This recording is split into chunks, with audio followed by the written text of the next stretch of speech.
It all started innocently enough at a round robin squash event in Bryant Park. I met a younger guy with a contagious smile, the kind of person who makes you think life might not be as hard as you're making it out to be. After a long chat, we agreed to play squash at my squash club the next coming Tuesday. Little did I know, this very persuasive dude was about to change my life.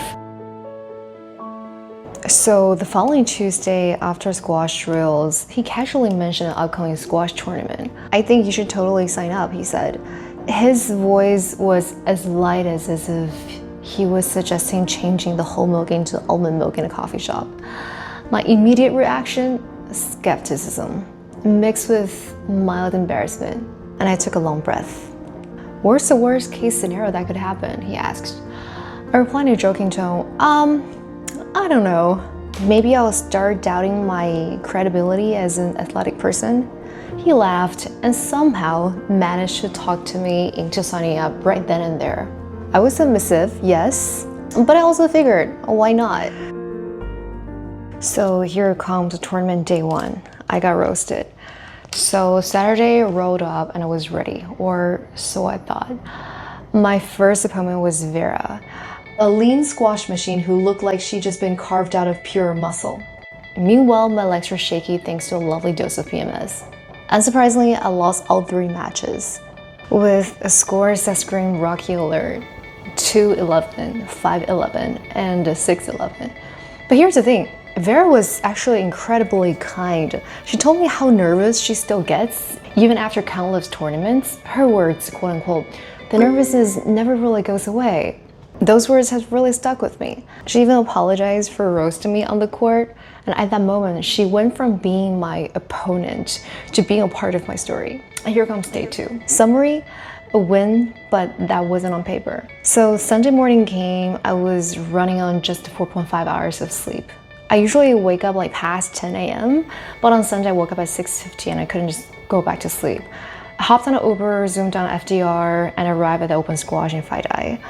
So my first match was against a player from Columbia University. It started tough, but my friend Hazim, the same one who got me into this game, offered some advice.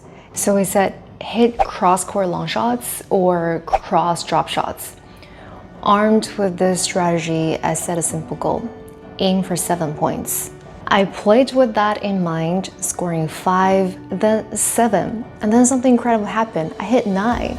And I had thought, why not just aim for 10? And before I knew it, I reached 11. Oh gosh, I still can't believe I won the set. So let me be clear, I lost the match overall, but that one set felt like the biggest win of my life. I stepped out of the court and there was my friend grinning like I had just won the US Open. His genuine smile and celebratory high five made me feel like a champion, even with the final score not in my favor.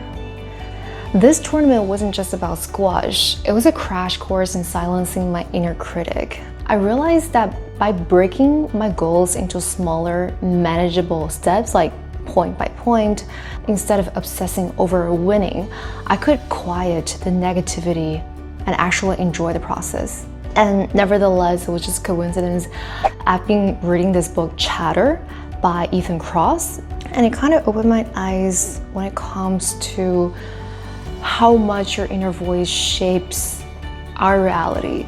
Kross explains how the constant streams of self-talk, especially the negative kind, can reshape our memories and wire our brains in ways that reinforce doubt and fear. It's just like feeding your brain junk food.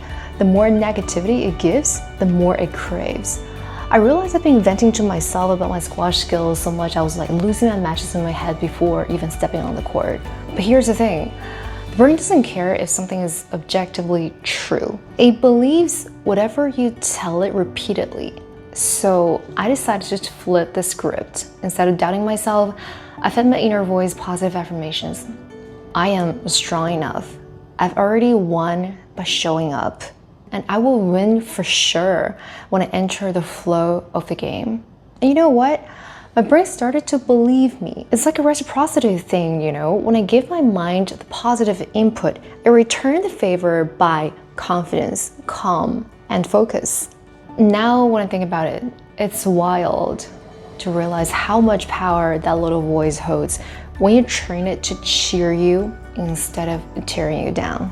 All right, some final takeaway and final thoughts on my game. First of all, small wins matter. Winning one set, even in an overall loss, was a victory that I would cherish forever.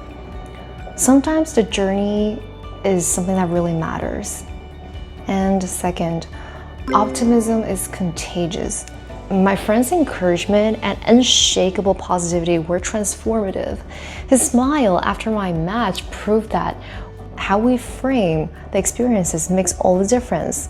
So the tournament itself, now I think about it, wasn't just a sport event. It was a life lesson in my self-belief, resilience, and the joy of simply showing up.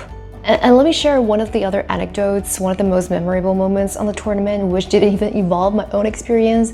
So it was me watching my friend Hazim face off against a pre-college squash prodigy. So his opponent was a very aggressive, ferocious, well, kind of like angry guy. Every time when he missed a shot, it came along with loud self-criticism and visible frustration, as if yelling could magically fix his mistakes. So a bitter's inner voice was hella scary in his own mind. So my friend Hazim, on the other hand, played with a calm smile and a light heart. He stayed focused on his game plan, unfazed by the opponent's intensity. And by the end, my friend not only outplayed him, but also outlasted him mentally, clinching the win with steady composure and good vibes. It was a fun comeback story. And final thoughts? All right, let's wrap it up. This tournament has taught me a lot, mostly how to lose big, win small, and still feel like a total champ. Day 1, I got roasted so hard. Day 2, I won a set and fist bumped like I just conquered the world. And also, watching my friend beat a pre-college prodigy with nothing but a smile was with the cherry on top. It turns out, winning isn't just about the score. It's about showing up, laughing through the chaos, and maybe tricking yourself into believing you've got this. And I was feeling so proud that I was proud of myself. It was shocking for me to make me believe that for the first time in my life, I felt an overwhelming sense of unconditional love for myself on that court, on that day. It didn't matter if I was winning the match, but just being there, giving it all, feeling the flow of the game, and surprising myself with what I could do was enough. In that moment, I realized I didn't need a trophy to feel proud. I already had everything I needed within me. So to recap, no trophy, but hey, I was claiming the MVP of the having fun category.